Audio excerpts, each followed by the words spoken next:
Hey guys, this is Momo, and I'm here with the one and only Andy Irvine. And today's video on Basslines and Lifelines is going to be about mental health and the music grind. So I'm talking about like stress, burning out, staying grounded, and we're going to have an honest, quick conversation on the wellness for gigging, recording musicians and people at home when it comes to keeping your mental health intact, because we know that besides the personal expectations you put on yourself, the pressure of the business itself and the temptations that live within the music business can be overtaken. Take it away, Andy. What do you think? Well, I was a very unhealthy touring musician for most of my life. It's only been 6 years that I've been able to have a complete transformation. And in terms of mental health, spiritual health, physical, emotional, there's a few really important things, and that's going to be your diet, what you eat, what you consume into your body, and what you drink, being hydrated, and getting your rest. And these are things that are really hard to come by. You have to make a big time effort when you're out on the road to get your rest and to only eat, try to only eat good food.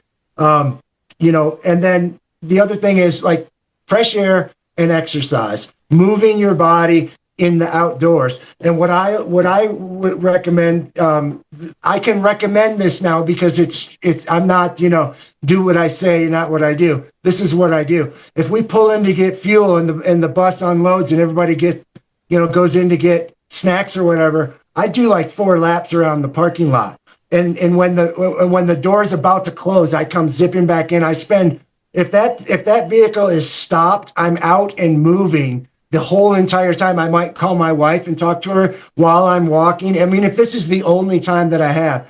The other thing that I'll do is I'll get up in the morning even if the lobby call, or you got to be at the bus or the van or whatever, if you got to be there at 7:30 in the morning, I get up at 5:45 and go for a 45-minute walk first thing in the morning, have my coffee. When I get in to start my day, if it's a travel day or whatever, I'm already awake. I've already gotten some exercise. I've already had my coffee, and I'm already, done my wellness check. I've invested in my wellness check before the day has even started. Meanwhile, some of the other people, and hey, some people can do it. You know what I mean? They can operate on no sleep and eat lousy and whatever, and they stay thin as a rail, and they seem to do fine with it. Not me.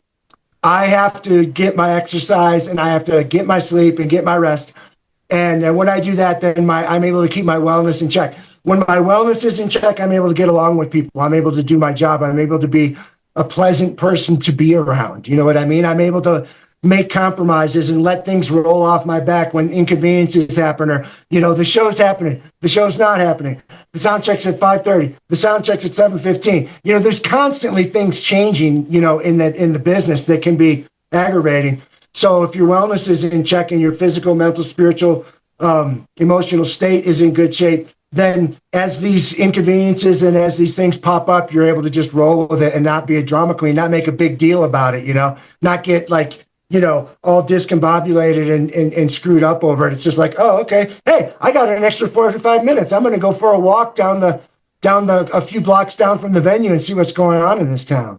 That's amazing. And to go right alongside what you're saying, because, mental health and the music grind, there's not one particular solution. It's a bunch of things combined. And stress and burnout and staying grounded also comes with being efficient in how you approach your music. You know what I mean? So if you read too many things or believe too much of the hype, and you forget that what it is you're trying to actually accomplish. You start doing music because you want to have fun. When you stop having fun, it's because somebody interrupted or something interrupted that fun.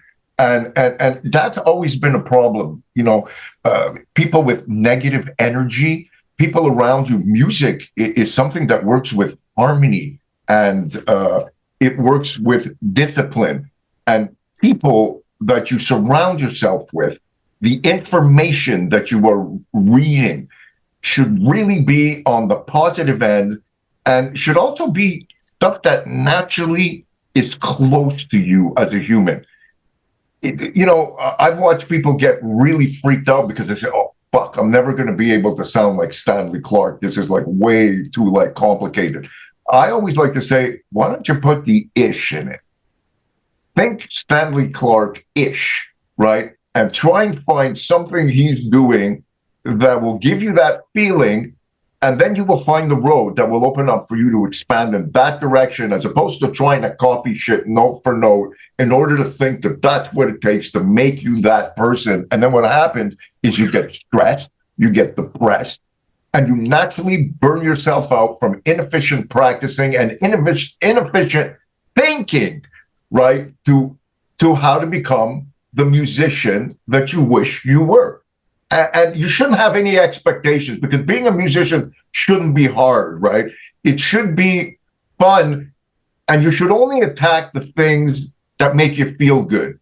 Sure, sometimes you got to push yourself to do things that are more complicated in order to arrive to a certain spot, but there's always the different way to get to that point, right? And you'll get there, you know what I mean? So I say keep things positive. Listen to everything Andy just said and whatnot, and your mental health and your music grind will not burn you out. You'll keep the fun. I'm just starting to have fun right now after all these years. I look forward to getting up, actually, like you do for your run. I'm so excited to get up and turn my computer on and see what I'm going to create or learn some new information, and that keeps me unstressed and unburnt, because honestly speaking, there was a point, and I've almost never told this to anybody, but music was like one of the only things that gave me like suicidal tendencies.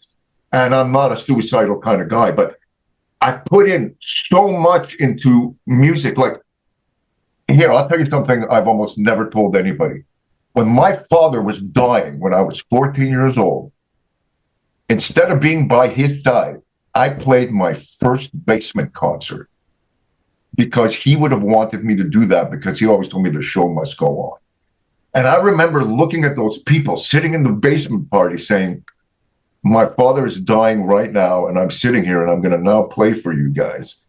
And I want you to send him a prayer. And this is fucked up, but this is what I'm doing, because he told me the show must go on. And from that day, from 14 years old to right now, I have never stopped with that same attitude and remembering that day of why and what I sacrificed to do this. So, there were moments when the soap opera and these freaking people in the business that have no idea or should have never been in the business are in a position where they can tell you what to do when you know so much more than they know. That whole scenario can bring you to a very dark place. So that's all in the past. But boy, do I feel good now for playing music for my own rules. I feel like when I first started again, I'm doing it for no reason except for I want to, I love it. I love the people that I'm working with and talking with. They're limited amounts of people, and they're the people that I choose that make me feel good, keeps the stress, the grind, and the burnout right the fuck out of the mix, The catastrophic events are going to happen in life no matter what. If you're a wreck, if I'm a wreck, if I'm a physical, mental, spiritual, emotional wreck, when the catastrophic thing happens, I could crash and burn. I could quit. I could just give up. I could take my life. I could do a lot of different things. But if my wellness is in check, I'm able to find a solution to endure it, to get through it, to get past it, and just continue on. It's so important, because life isn't all good. You know what I mean? There's no way for it. There's ups and downs, and there's dark, and there's light, and there's night, and there's day, and there's opposites everywhere. And half of the time things aren't going to be going your way. Half of the time they are going to be going your way. The other half, they are not going to be going your way. The wellness is what helps you the most when things aren't going your way. It helps you to endure that. Amazing. Guys, you heard it from the mouth of experience. Basslines and lifelines. Andy Irvine. My name is Momo. You guys totally rock.